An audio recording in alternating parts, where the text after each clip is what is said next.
오늘 우리가 읽어가는 성경 말씀 에스겔서 6장에서 우리가 확인하는 내용은 우상을 숭배하는 자들 또 우상과 관계된 모든 것들을 하나님께서 이제 심판하시겠다라고 하는 경고의 말씀을 전달해 줌을 봅니다. 1절로부터 7절 내용에서는 산당의 제사 그리고 그 산당에다가 만들어 놓았던 신상들 그리고 우상이라고 부릅니다. 그것들이 다 파멸되고 말 거다 이런 말씀을 하시고요. 11절부터 14절 내용에서는 우상 숭배자들에 대한 하나님의 심판이 임하게 될 것이다. 이 사실을 분명하게 예고해 줍니다.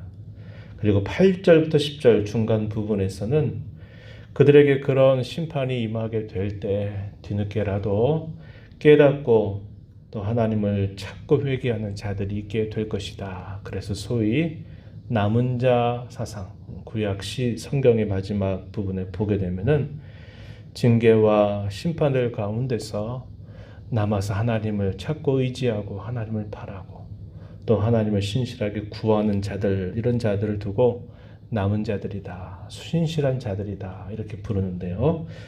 오늘 우리가 있는 8절부터 10절 내용에서는 그러한 사람들에 대하여 말씀을 건네주고 있습니다. 어제 주일날 그런 말씀을 나눴죠.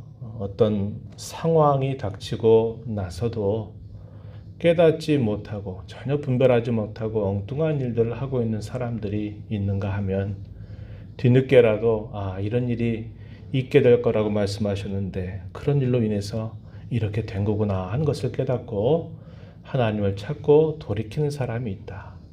가장 좋은 경우는 이렇게 선지자를 통해서 미리 예고할 때 이런 일이 닥치겠구나 했을 때 그때 잘 깨닫고 돌아서는 사람들이야말로 가장 지혜로운 삶을 살아가는 사람이다. 그런 말씀을 나눴습니다. 여기 중간에서 남게 되는 자, 남은 자들은 어떤 사람들일까요? 그런 일을 닥치고 나서 깨닫고서 돌아선 사람들, 신실한 사람들 이렇게 부르고 있다 한 것입니다. 오늘 우리가 살아가는 사회 속에서도 이 시대 속에서도 마찬가지입니다. 주님의 약속이 남아있고 그 약속이 온전히 이루어지게 될 때까지는 우리가 끝까지 하나님을 붙들고 신실한 자로 우리의 삶을 살아가도록 힘써야 된다라는 것을 우리 이 말씀을 통해서 배울 수 있다는 것이죠. 본문 앞부분으로 가서 살펴보면은 이스라엘 그 말기 북이스라엘도 마찬가지고요. 유다 말기에도 마찬가지입니다. 이스라엘의 아름다운 산들 그런 데를 들여다보면 그 산의 곳곳마다 거기다가 돌로 제단을 쌓고 거기다가 상을 만들어 놓고 거기서 제사 드리는 일들을 했다는 것을 알게 돼요. 호세아 말씀을 통해서 그런 말씀을 드렸는데 이스라엘 나라가 두 나라로 분열이 돼서 북쪽의 이스라엘 나라, 남쪽의 유다 나라로 갈라지게 될 때 북이스라엘 나라는 초대 여로보암 왕으로부터 종교 정책이 삐뚤어졌다 그랬습니다. 첫 단추를 잘못 끼웠다 그랬죠. 그래서 이 북이스라엘 백성들이 명절이나 안식일을 지키기 위해서 예루살렘으로 찾아가지 않도록 베델과 단이라고 하는 곳에다가 금송아지 우상을 만들어서 그곳에서 제사하라고 그곳에서 예배하라고 이렇게 하게 되면서 처음부터 부패한 종교 정책을 펼치게 되다가 결국 오랜 시간 동안 그 왕조가 유지되지 못하고 패망하게 되는 일들이 있게 된 겁니다. 유다 같은 경우에도 조금 그 정도의 차이나 시작은 다르지만은 그러나 시간이 흘러가면서 똑같은 이런 산당 제사들이 성행하게 되면서 결국 그들에게도 무서운 심판이 임하게 된 것을 보게 돼요. 본문 3절 말씀에 보면은 그렇게 말하죠. 칼이 너희에게 임하게 해서 너희 산당을 멸할 것이다. 이런 말씀을 하십니다. 이 산당이 있는 곳 3절 앞부분에 보면은 산이라든지 언덕이나 시내나 굴짜기 소위 괜찮아 보이는 모든 곳곳마다 거기다가 제단을 만들어 놓고 거기에다가서 제사를 드리는 일들을 많이 했다고 하는 겁니다. 이것은 이스라엘 백성들을 끊임없이 괴롭혔던 문제가 됐어요. 화근이 되었다 이 말입니다. 이 산당제사의 문제는 어떤 것을 보여주냐면 자의적인 예배입니다. 하나님께서 예배하라고 정해주신 것, 중앙성소에서 예배를 해야 될 그곳을 그들이 하지 않고서 곳곳마다 이런 산당에서 제사를 드리게 되는데, 그러한 제사가 순수하고 깨끗할 리 없다 이 말입니다. 자기들이 하고 싶은 대로 제사를 드리는 거예요. 중앙성소로 가게 되면 하나님께서 지키라고 하는 그런 제사라든지 또 절기나 이런 것들이 하나님의 뜻에 따라 정해져 있단 말이죠.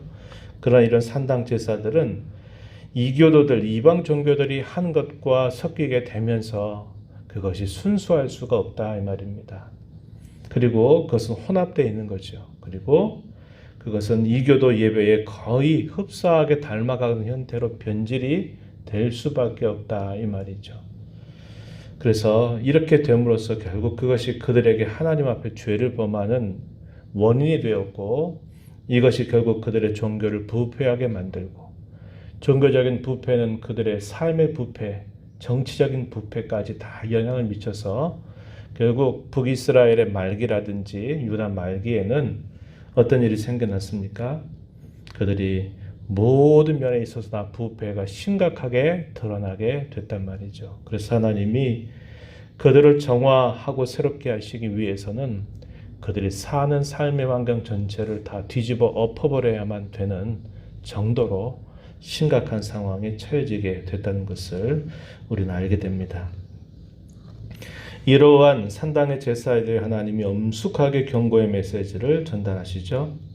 4절 말씀에 보면 이런 제단들이 다 황폐하게 될 것이다. 분향 제단들을 다 깨뜨려 버릴 것이다. 이렇게 말씀하십니다. 우상 앞에 다 엎드러지게 될 것이고, 시체를 그 우상 앞에 두고 해골을 제단 사방에다 흩어버릴 것이라고 하나님께서 무섭게 경고의 말씀을 전달하시게 됩니다. 그래서 6절 하반절에부터 보게 되면 뭐라고 말하냐면, 제단이 깨어지고 왕폐하며 우상들이 깨어져 없어지며 분향 제단들이 찍히며 너희가 만든 것이 폐허해지며 너희가 죽임을 당하여 엎드러지게 할 것이다. 이렇게 말씀을 하십니다. 그러면서 궁극적으로는 무엇을 그들에게 깨우쳐 주실 것인가 말씀하시기를 7절 끝부분, 내가 여호와인 줄을 너희가 알게 하려 한다. 그 목적에 대하여 분명하게 말씀해 주시고 계십니다. 이 여호와인 줄 알게 한다라고 하는 이 표현이요, 우리가 읽은 이 7절 하반절에서 확인이 되고, 또 10절 가서 보면은 신실하게 남아있는 자들, 자신들이 당한 일로 인하여 깨우쳐서 회개하는 그런 자들에게도 그들이 나를 여호와인 줄을 알게 할 것이다. 이렇게 말씀을 하십니다.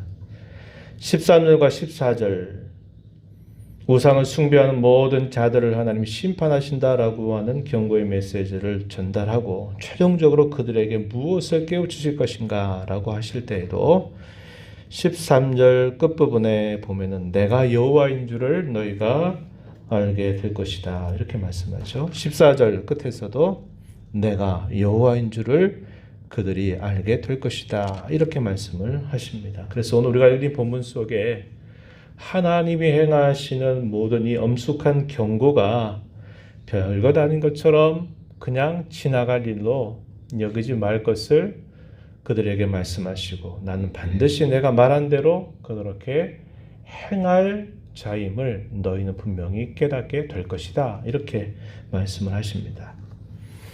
여호와다라고 하는 말이 나는 스스로 있는 자다라는 것을 나타내는 말이고, 그 또 다른 의미가 여러 번 설명을 드리는 것처럼 나는 내가 말한 대로 그렇게 될 자다라는 뜻을 가지고 있습니다. 이 말은 하나님이 하신 그 말씀은 반드시 때가 되면 반드시 이루는 자다, 바로 내가 여호와다라는 것을 나타내 주는 표현입니다. 그래서 하나님은 그분이 자기 백성과 맺으신 그 언약에 대해서도 분명히 그 맺으신 언약을 이루시는 분이시다라고 말할 때 나는 여호와다, 내가 너의 하나님이다 라는 사실을 알리시는 것이고, 또 하나님의 말씀을 가볍게 여겨서 그런 일은 일어나지 않는다라고 말하는 거짓된 생각과 거짓된 확신에 대해서 하나님이 반드시 때가 되면 그 말씀하신 것을 이루시는 것을 통해서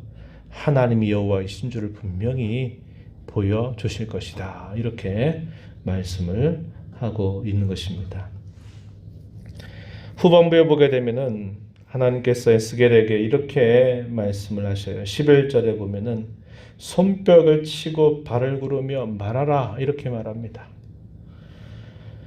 과격하게 그들에게 기이한 행동, 이런 행동을 통해서 다시 그들에게 경고를 할 것을 말씀을 하십니다. 그러면서 가까운 데 있는 자들에게는 칼이 그들에게 닥칠 것이고 남아 있어서 에워싸인 자들에게는 기근이 그들에게 있게 될 것이죠. 이렇게 말씀하십니다. 이 포위된 예루살렘의 모습을 떠올려주는 표현이에요.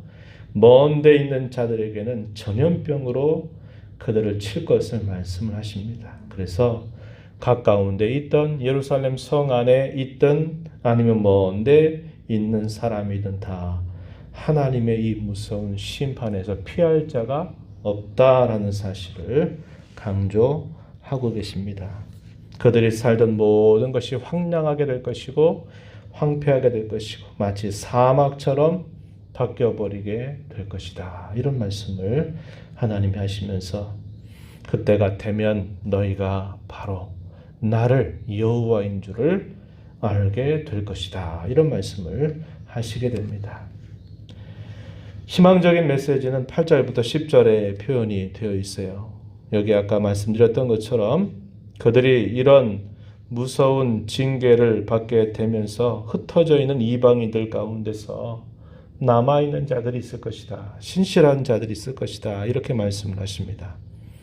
9절 말씀에 보면 너희 중에서 살아남은 자가 사로잡혀 이방인들 중에 있어서 나를 기억하되 그들이 음란한 마음으로 나를 떠나고 음란한 눈으로 우상을 섬겨 나를 근심하게 한 것을 기억하고 스스로 한탄하리니 이는 그 모든 가증한 일로 악을 행하였음이라. 자신들이 범한 그 죄에 대한 결과로 자신들이 그런 수모와 고통과 아픔을 겪는다는 것을 깨닫고서 자신들의 죄를 회개하고 하나님을 찾는 남은 자들이 있게 될 것이다, 이렇게 말씀을 해주십니다.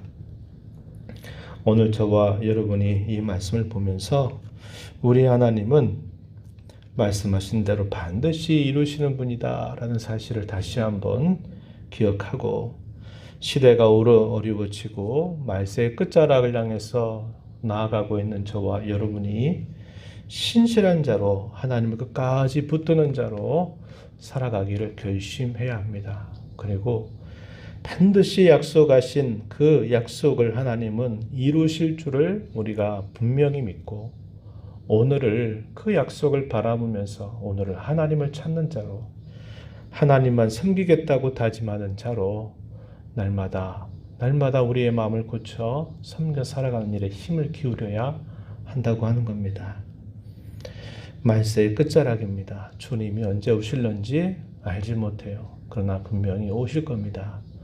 우리가 살고 있는 시대에 올 수도 있어요. 아니면 우리가 살고 난 우리의 다음 세대에 오실 수도 있습니다. 언제 오실런지 알지 못해요.